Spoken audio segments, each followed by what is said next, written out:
됩니다. 즉 확정해가 쓸 수도 있어요. 법규에 맞춰서. 반면에 네 번째입니다. 지하층 바다면적 계산할 때 용적률 계산 그 의미가 무엇인가? 2분의 1이 제일 잘 나오니까 지하층 이해할 때 일단 그림 그려서 설명을 드리겠습니다.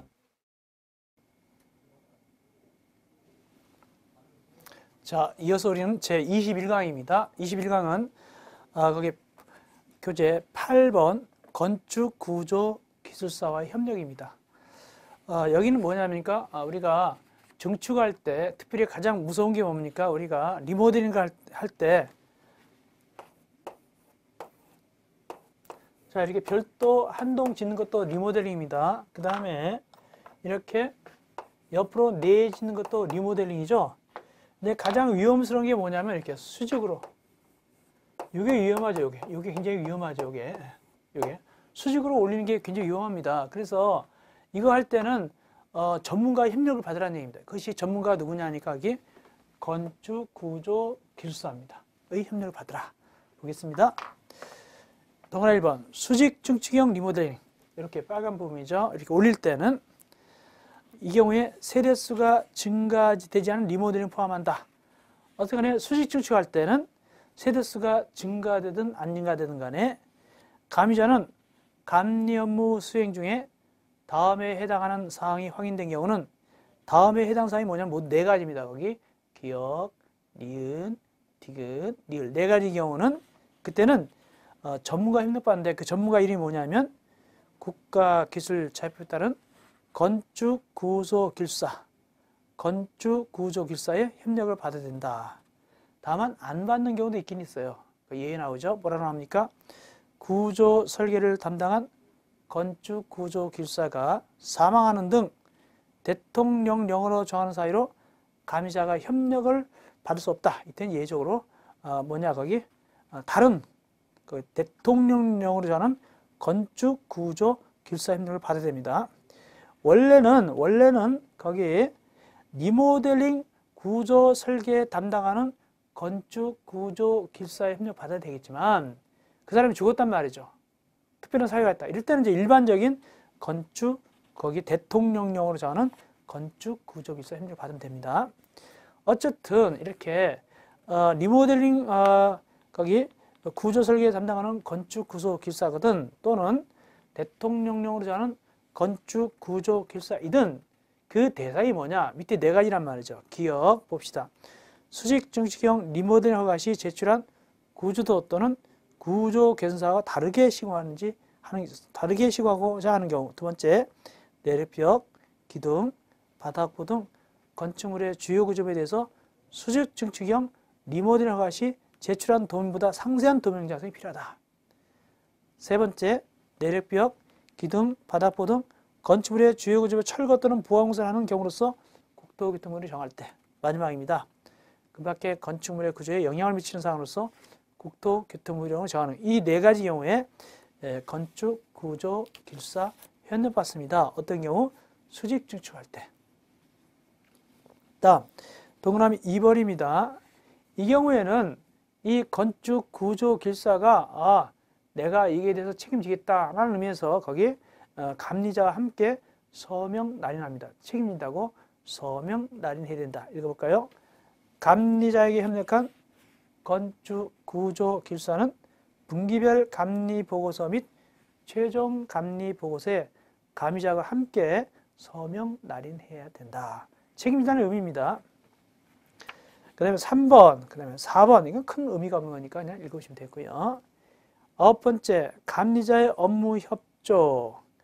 감리자는 거기 전력기술관리법, 또 정분통시공사업법, 또 수방시설공사입법에 따라 감리 업무를 수행하는 자, 이걸 뭐라고 하냐면 다른 법률에 따라서 감리하는 자와 서로 협력해가지고 감리 업무를 수행해야 된다. 내 것만 할 거야 하면 안 되고요. 감리자는 다른 특별한 그 감리자들하고 같이 협력하라는 얘기입니다. 그 다음에 2번. 역시 이 경우도 이제 협력을 하게 되기 때문에 서로 협의하고 이런 절차가 진행됩니다. 볼까요?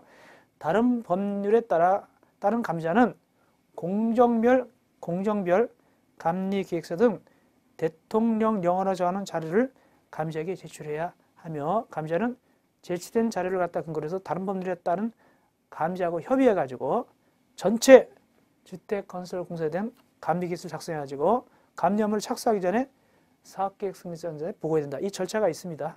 읽어보시면 됐고요. 이어서 10번 감리자에 대한 실태 점검 등 이런 것들은 뭐 그렇게 중요하지 않지만 나중에 우리가 심화 강의할 때 하면 되겠고요. 보시면 되겠고 이어서 제5절 사용검사 매우 중요합니다. 그래서 사용검사가 나오는데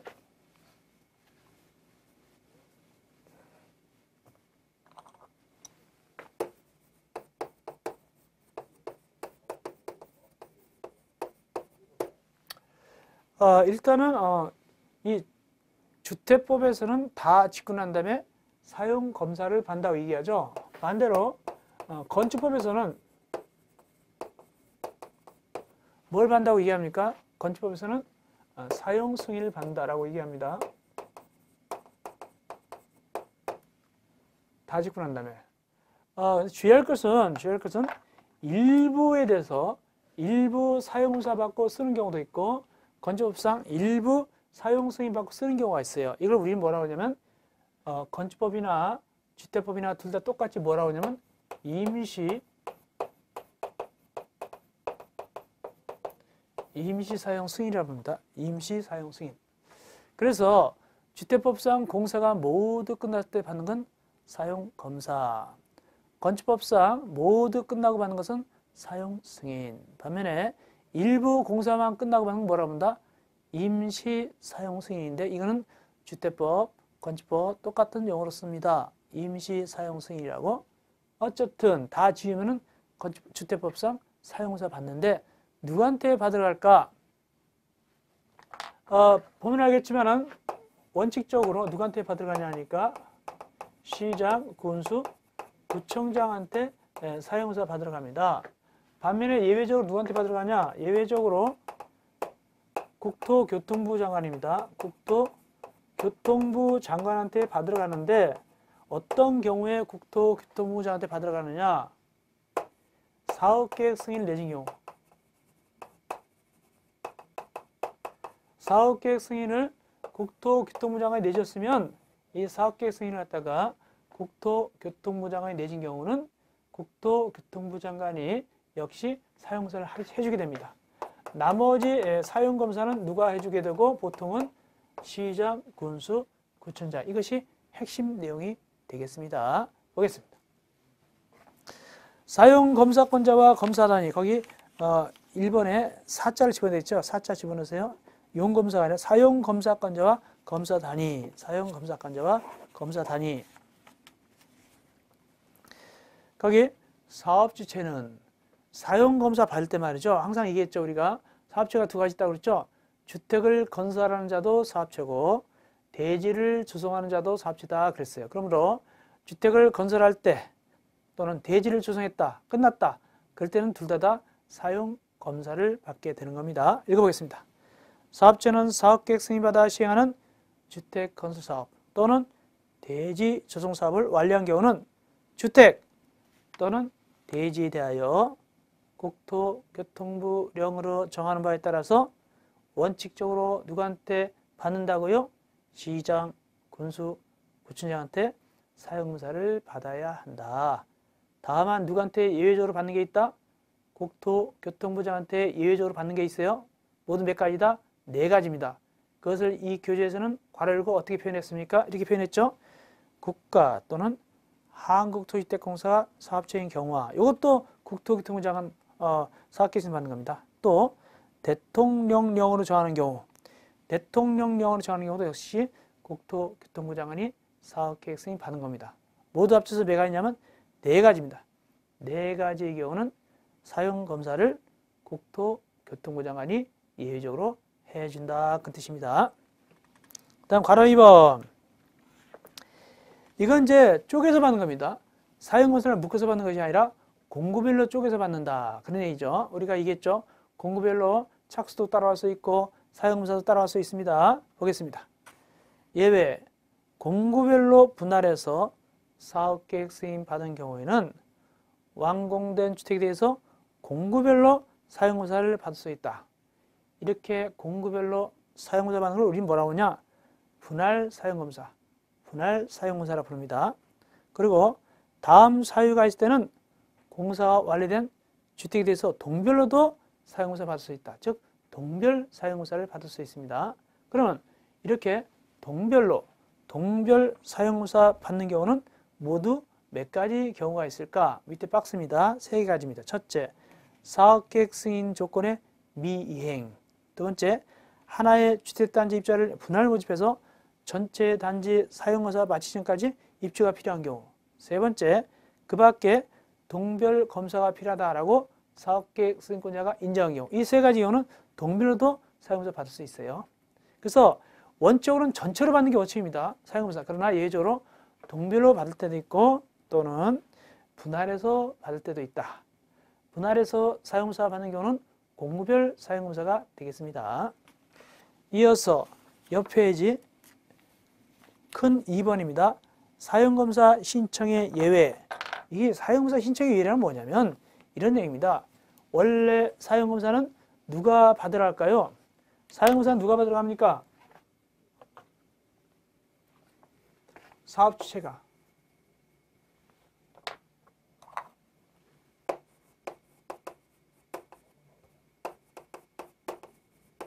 사업체가 이제 얘네들한테 받으러 가는 겁니다. 사업주체가 누구한테 받으러 간다? 사용검사 받으러 간다? 원칙적으로 시장, 군수, 구청장, 예외적으로 국토, 교통부 장관 4가지 경우라고 했죠. 이렇게 받으러 가는데 사업체가 받으러 가지 않을 때도 있다. 그것이 바로 예외의 내용인데 이것도 매우 중요한 편입니다. 천천히 칠판에다 정리를 해 보겠습니다.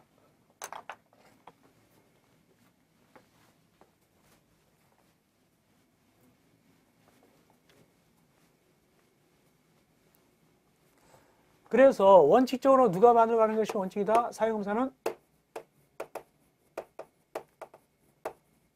사업체가 받으러 가는 게 원칙입니다. 그런데 사업체가 못 받으러 갈 때 있다. 이게 예외입니다. 거기 2번 예외. 예외입니다. 예외는 2가지가 있습니다. 사업체가 못 받으러 가는 예외가 2가지가 있다. 하나는 파산 등 경제사정.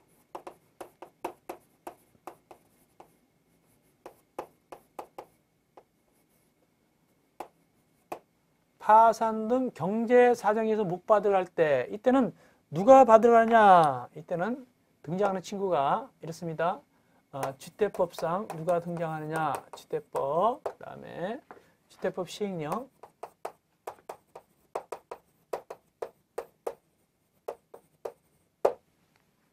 이때 이제 주택법상 누가 받으러 간다고 얘기하냐면은 거기 시공을 보조한 자 또는 입주 예증자가 등장합니다. 사업자가 파산 등 경제사정으로 받을 수가 없다. 이때는 주택법상은 시공을 보증한 자 또는 입주 예정자가 받으러 갑니다. 근데 이걸 갖다가 주택법 시행령에서는 순서를 정해놨습니다. 여긴 대등하게 나오잖아요. 근데 이제 실제 주택법 시행령이 순서를 정해놨다. 어떻게 되냐? 일단 누가 하느냐? 누가 먼저 가느냐? 시공을 보증한 자가 먼저 간다. 그 다음에 이수위가 누구냐? 시공을 보증한 자가 없거나 시공을 보증한 자도 부도가 나버렸다. 그때는 누가 하냐면 입주 예정자인데 여기 입주 예정자가 변신합니다. 어떻게 변신하냐면 주택법 시행령에서는 어떻게 변신하느냐? 입주 예정자 대표의 입주 예정자 대표가 간다라고 표현합니다. 이수위로. 그리고 주택법 시행규칙. 시행규칙에서는 이 입주 예정자 대표를 어떻게 만드느냐가 나옵니다. 나올 때 어떻게 나오냐면 현장에 시행규칙입니다. 현장에 10일 이상 공고하고 10인 이내 위원 구성합니다. 이렇게. 자, 다시 말씀드리면 원래는 사업체가 사용사 받으러 가야 되겠죠. 근데 사업체가 어땠을 때? 첫째, 부도나 버렸단 말이죠. 이럴 때는 주택법상 누가 간다고 얘기한다?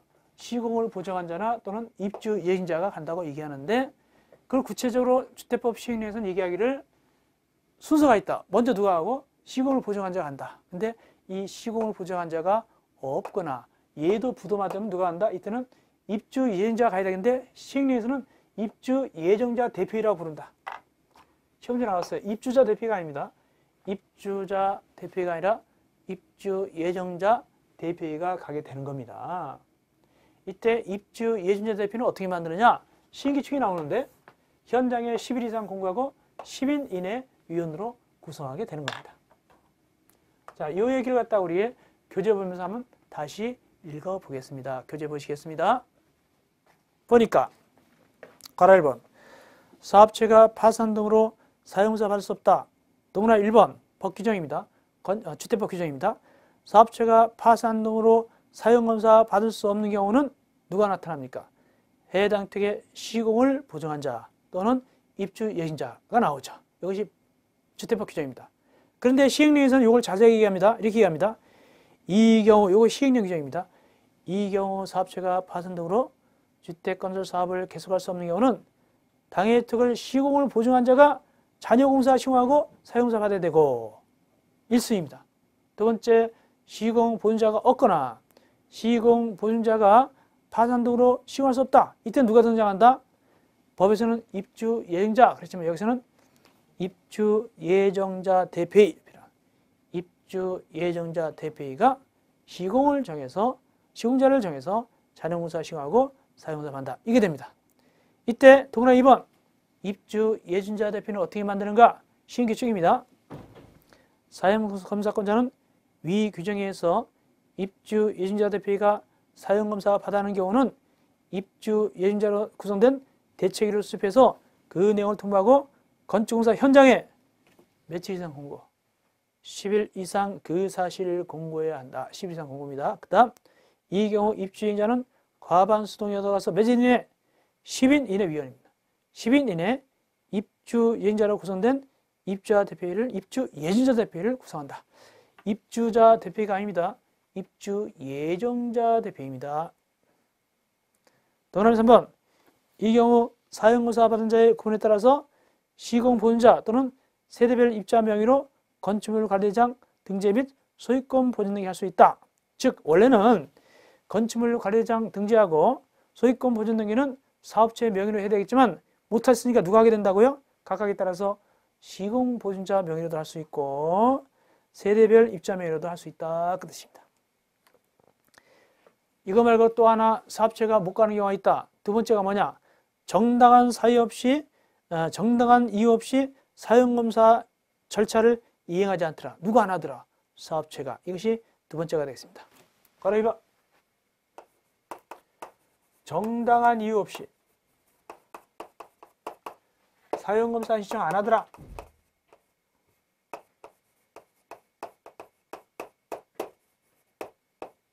누가 안 하더라? 사업체가. 이럴 때는 주택법에서 누가 등장하냐면 누구 등장하냐면 이때는 시공을 보증한 자. 이럴 경우는 누가 등장하냐? 세 개가 등장합니다. 첫째, 시공을 보증한 자. 두 번째, 새로 하나 등장하는 게 있습니다. 누구냐면 시공자. 위에서는 시공자 없었어요. 그 다음에 이제 입주 예정자.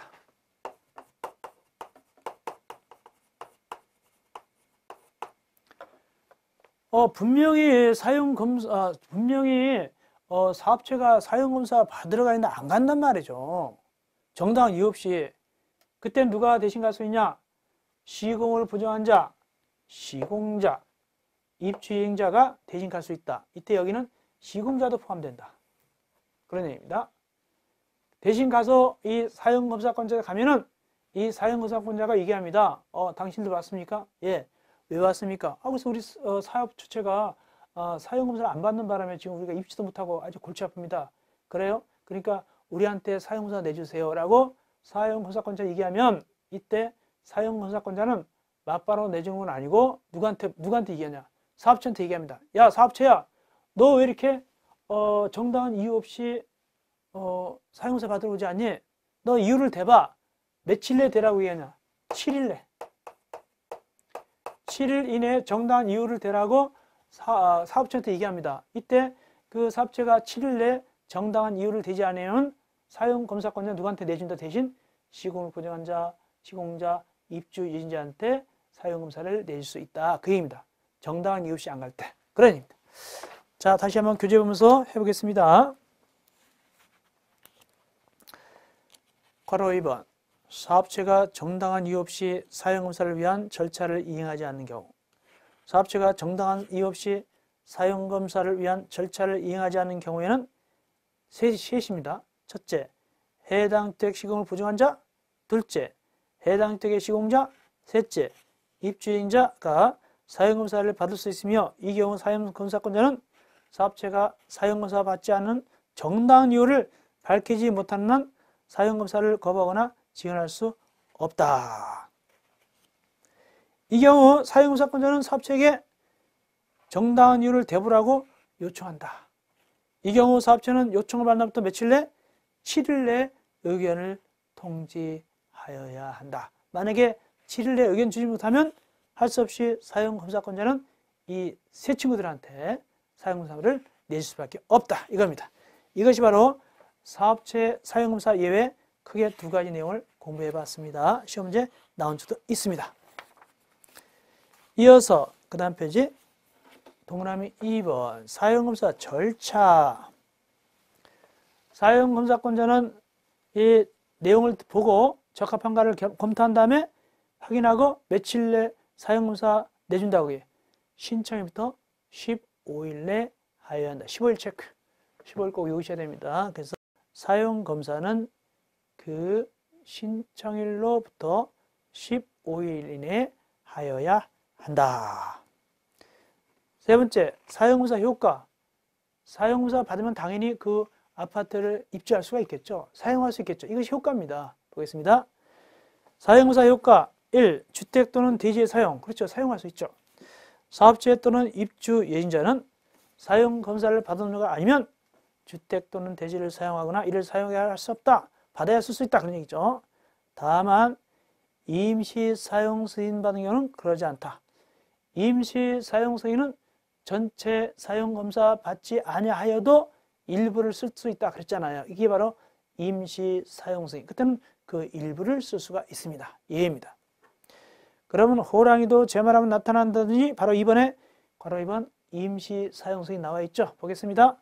반괄호 1번 임시 사용 승인 단위.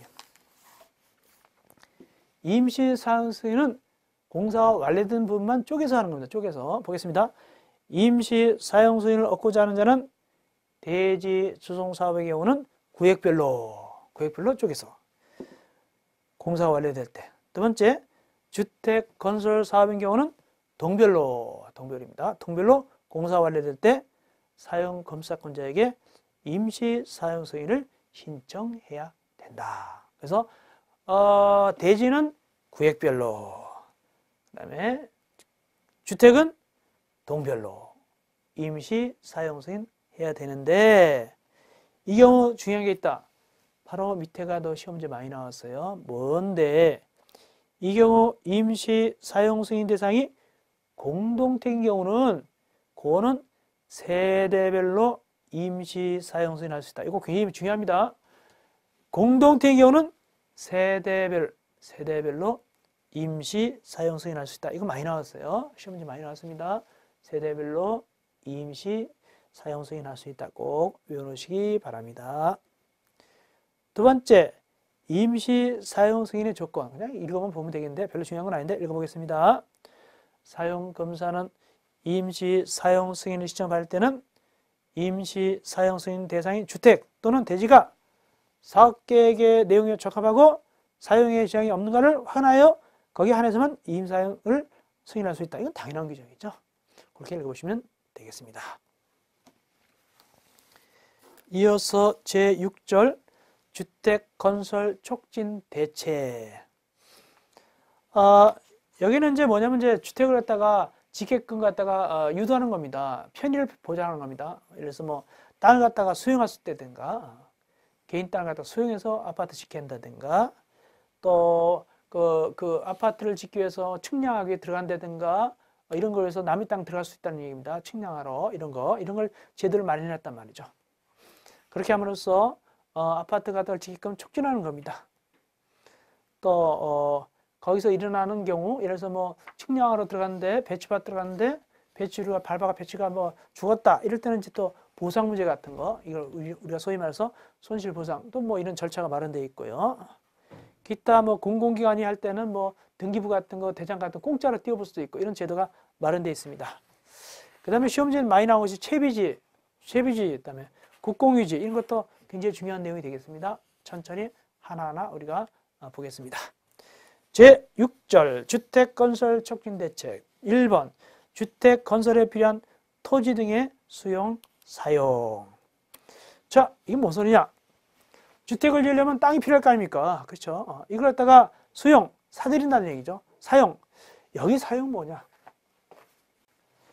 여기 수용과 사용이 나오는데, 수용은 강제적으로 타인의 그 재산권을 갖다가 획득하는 겁니다. 다음 보상금 나갑니다. 근데 그건 아시겠고, 이거 완전 권리를 획득하는 겁니다. 권리를 갖다가 이전시키는 거죠. 사용은 뭐냐? 여기 사용은 뭘 얘기하면 장기 사용입니다. 장기 사용을 얘기합니다. 뭐 10년, 20년, 뭐 이렇게 또 뭐 그 미군 부대가 주둔할 때까지 이런 식으로. 이게 사용입니다.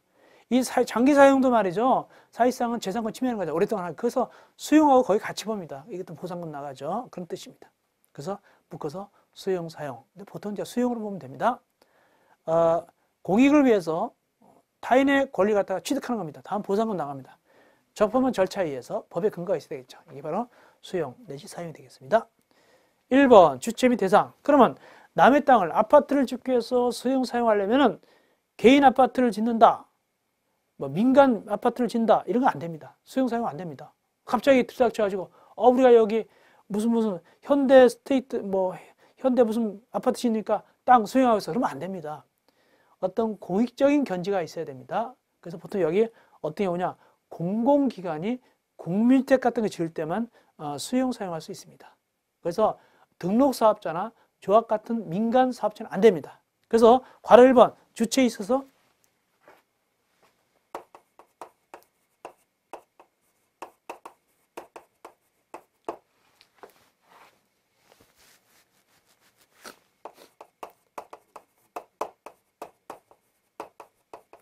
이게 중요합니다. 그 수용, 사용 주체에 누구는 안 들어가냐? 등록사업자나 주택조합은 안 들어간다. 이게 중요합니다. 자, 그러면 수용, 사용할 수 있는 주체 좀 얼굴 좀 봅시다. 누군가 봅시다. 거기 국가, 지방자치단체, 한국토지대공사, 지방구사, 네 친구네요. 소위 네 친구, 공공기관 네 친구가 뭘 할 때 수용할 수 있냐? 거기 사업체가 국민주택을 건설하거나 국민주택을 건설하기 위한 대지를 조성할 때, 즉 국민주택 짓는 거 연결돼야 돼요. 그럴 때 토지나 땅이나 토지에 정착한 물건, 그 밖에 토지 물건에 관한 소유권의 권리를 수용하거나 사용할 수 있다. 그 아파트 지으면 빈 땅도 있지만 그 위에 건물 같은 게 있을 수도 있죠. 그거에 살 수 있다면 그거까지 살 수 있다. 물건까지. 그리고 그 토지나 물건에 관한 소유권의 권리를 수용하거나 사용할 수 있다. 뭐 지상권 같은 거 이런 것도 할 수 있다는 얘기죠. 누가? 내 친구가 뭐 때문에? 국민주택 지으려고. 이럴 때 타인의 토지나 건물 같은 걸 수용, 사용할 수 있습니다. 그러나 개인이나 등록사업자나 주택조합인 민간사업자는 안 됩니다. 두 번째, 준용. 이 수용 절차는 모법이 있습니다. 그 모법이 뭐냐면 일단 보겠습니다. 토지 등을 수용하거나 사용할 때는 대원칙법이 뭐가 있냐면 거기 공익사업을 위한 토지 등의 취득 및 보호사에 관한 법률이 있습니다. 그게 대법입니다. 이게 옛날에는 토지 수용법이었습니다. 토지 수용법이 지금 뭐로 변했다? 공익사업을 위한 토지 등의 취득 및 보호사에 관한 법률로 변했단 말이죠. 하여튼 그 법이 대법인데 일단은 그래도 토지 수용 사용할 때는 일단 주택법 따르고, 주택법이니까 주택법 따르고 주택법에 안 나오는 것은 그 대법인 공익사업을 위한 토지 등의 취득 및 보호사에 관한 법률로 가서 그걸 준용한다. 그걸 그대로 몇 개다 쓴다는 얘기죠. 준용할 때는 뭐 그건 큰 의미가 없습니다. 읽어보시면 됐고요. 그래서 동그라미 2번은요. 특별히 뭐 다만 재결 신청은 거기 공토법상에도 불구하고 사업계획 승인받은 주택건설 사업계획을 할 수 있다. 이건 굉장히 의미가 긴 거거든요. 좀 약간 어렵고 이건 나중에 우리가 시마 강의할 때 자세하게 설명을 드릴게요. 일단은 이 정도 하시면 됩니다. 두 번째, 주택건설에 필요한 타인의 토지 내 출입, 장애물 제거, 일시사용. 일시사용은 요거는 여기 사용하고 다릅니다. 요건 장기한 거고 일시사용은 잠깐 보는 겁니다. 잠깐. 즉 뭐 예를 들어서 아파트 짓기 위해서 미리 조사할 때 남의 땅 들어갈 거 아닙니까? 또 측량할 때 들어갈 거 아닙니까? 이런 걸 허락한다는 얘기입니다. 그것도 주의하셔야 돼요. 누구만 되느냐? 거기 보니까 내 친구인 공공사업체만 됩니다. 누구는 빠진다. 여기 적혀있는 대로 등록사업자나 개인이나 주택자면 안 됩니다. 그래서 거기 보니까 국가, 지방자치단체, 한국토지주택공사, 지방공사의 사업체는 사업계획 수립을 위해서 조사, 측량할 때 들어갈 수 있습니다. 또 뭐 할 때 들어갈 수 있다? 국민주택 사업을 시행하기 위해서 들어가서 뭘 할 수 있느냐? 박스 3가지. 타인의 토지 들어갈 수 있다. 남의 땅에서도. 원래 남의 땅 잘못해 들어가면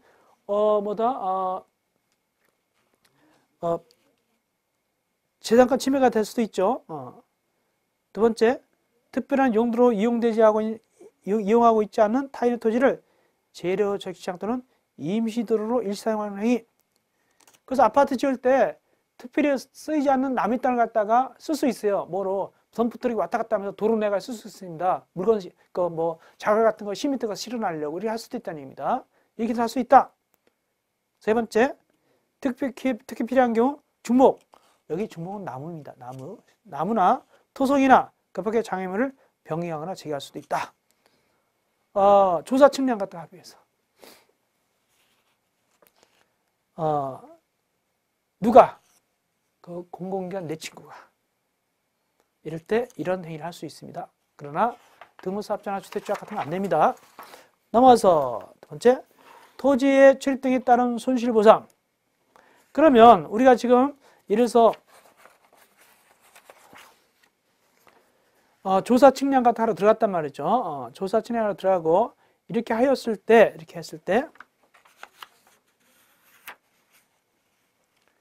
손실을 갖다가 본 자가 있을 거 아닙니까? 조사 측량하러 들어갔다가 여기 주목을 제거했다. 나무를 잘라버렸다. 그렇게 경우는 이것은 적법한 행위입니다. 왜냐하면 법에 근거가 있기 때문에 적법한 행위입니다. 그렇기 때문에 우리가 위법한 행위로 인한 재산권 침해일 때는 우리가 손해배상 그럽니다. 손해배상. 반면에 적법한 행위에 의해서 할 때는 손실보상 그럽니다. 여기는 적법한 행위잖아요. 그죠? 법적 근거가 있으니까. 이럴 때는 보상, 즉 손실보상을 하게 됩니다. 읽어볼까요? 괄호 2번 토지의 출입 등에 따른 손실보상. 동그라미 1번 위 괄호 1에 따른 행위로 인해서 손실을 입은 자가 있는 경우는 그 행위를 한 사업체가 손실을 보상해야 된다. 당연하죠. 이때 보상할 때는 일단 협의가 원칙입니다. 그래서 보상받을 자하고 보상하는 자, 즉 사업체하고 보상받는 자가 협의하라. 협의합니다. 근데 협의가 안 될 수도 있습니다. 받는 자는 많이 받으려고 그러고 주는 자는 적게 주려고 하겠죠.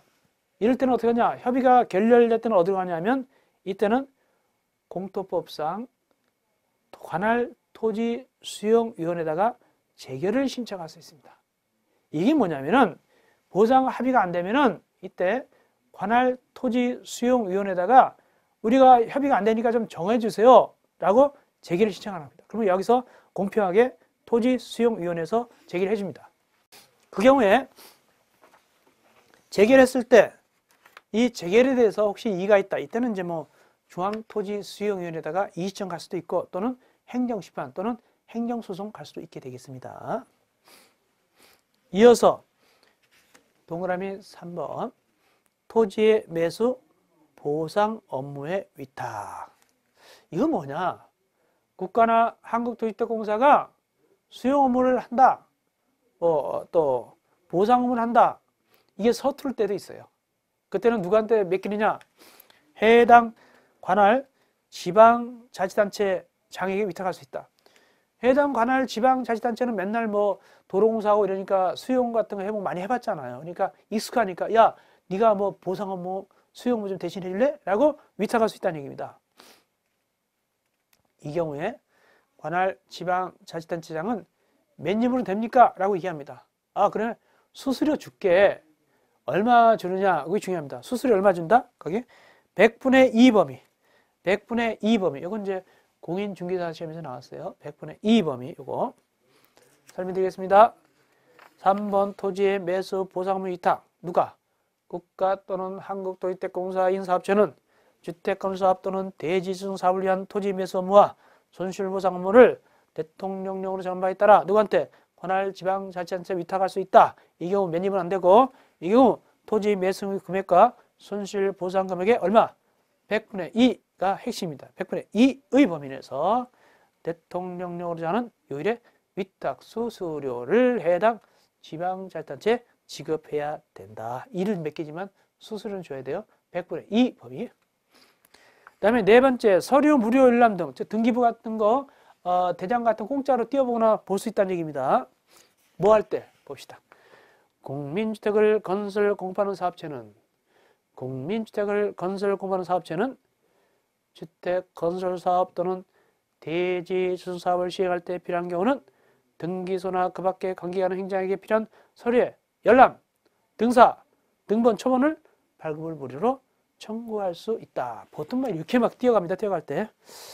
좀 짜증나는 경우도 있을 거예요. 아마 등기소나 이런 데서. 그러니까 아무래도 좀 약간 굽신굽신할 때가 있습니다. 그래서 공짜로 뛰어가니까. 자, 그 다음에 5번 채비지의 우선 매수 청구. 5번, 6번, 밑에 6번 국공유지 등의 우선 매각 둘 다 매우 중요한 내용이고 시험 문제 많이 나왔습니다. 최근까지도 많이 나왔습니다. 이거는 채비지 우선 매수 청구, 국공유지 우선 매각 등 이거는 최근까지도 많이 나왔다. 중요한 부분입니다. 5번 채비지 우선 매수 청구. 첫째, 채비지란 뭐냐? 채비지가 뭔지 알아야 이해를 할 거 아닙니까? 채비지란 뭔가를 갖다가 설명을 드리겠습니다. 우리가 도시개발 사업할 때 사업 방식이 세 가지가 있습니다. 도시개발 사업. 그래서 도시개발 사업할 때 사업 방식이 세 가지가 있어요. 뭐가 세 가지냐면은 첫째, 수용 사용 방식.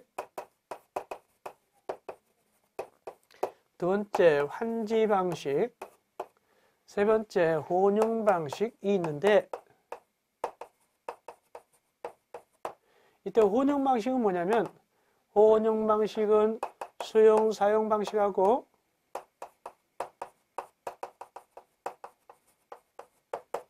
환지 방식이 섞어서 하는 방식이 바로 혼용 방식인데 우리가 여기서 주목할 것은 환지 방식입니다. 환지 방식. 환지 방식이란 뭐냐? 환지 방식입니다. 이게 개발하기 전입니다. 이게 개발하기 전이었는데 이걸 갖다가 불도저로 밀고 잘 토지를 정리해가지고 대지를 조성해서 이렇게 바꿨다. 땅을 갖다가 이렇게 멋있게 만든 겁니다. 이게 바로 환지 방식입니다. 이 환지 방식은 이 토지를 그대로 이렇게 만든 겁니다. 다른 토지가 아닙니다. 이 토지를 이렇게 만든 다음에 얘기하기를 토지를 바꿔줍니다. 야, 가봐. 우리가 개발해서 이렇게 만들었어. 너 이거 가져. 이렇게 가져. 으라. 너 이거 가져. 이렇게 바꿔주는 방식. 바꿀 환, 따지, 환지, 바꿀 환, 따지, 땅을 바꿔줍니다. 같은 땅을 만들어가지고 이렇게. 이럴 땐 비용이 좀 적게 듭니다. 비용이 적게 들어요. 수용 사용 방식은요, 돈이 많이 들어갑니다. 수용하니까 돈이 많이 풀리죠. 요즘은 보통 수용 사용 방식입니다. 요즘 돈을 많이 풀리죠. 몇 조씩 풀리잖아요. 땅 한번 수용하면. 여기 충남, 공주, 연계, 세종특별자치시 같은 데도 돈이 많이 풀렸어요.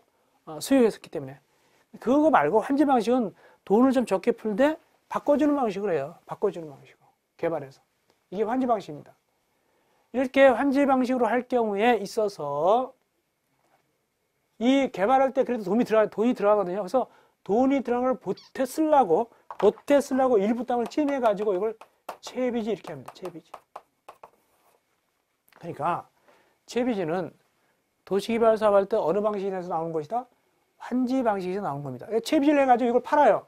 팔거나 세를 주면 돈 생기잖아요. 그러면 이 개발할 때 보탰습니다. 이 땅이 바로 채비지인데 이 채비지 팔 때 좀 싸요. 싸단 말이죠. 그래서 서로 살려고 그래요. 그때 누구한테 우선권 있느냐? 그리고 얼마 주고 파느냐? 그런 얘기입니다. 보겠습니다. 그래서 채비지가 나올 때는 반드시 도시개발법상 환지라는 얘기가 나오도록 돼 있어요. 보겠습니다. 5번 채비지의 우선 매수 청구. 괄호 1번 채비지의 우선 매각. 사업체가 국민주택 용지로 사용하기 위해서 도시개발 사업 시행자에게 괄호 열고 무슨 방식이라고 나옵니까? 환지 방식에 의한 사업을 한, 환지 방식, 채비지는 환지 방식만 나오는 겁니다. 환지 방식에 의하여 사업을 시행하는, 이렇게 나가죠. 환지 방식 할 때. 이때 채비지 매각 요구하면, 채비지가 싸거든요. 요구하면 그 경쟁 입찰 방법에 따라서 채비지 총 면적의 2분의 1 범위에서 2분의 1 범위에서 우선적으로 매각할 수 있다. 총 면적의 2분의 1, 요거 시험지 나왔어요. 채비지의 총 면적의 2분의 1 범위 내에서 우선적으로 사업체에게 매각할 수가 있습니다. 어느 사업체냐? 국민주택 용지로 사용할 때. 원칙적으로 경쟁 입찰입니다. 그런데 다만 매각을 요구하는 자가 한 명이다.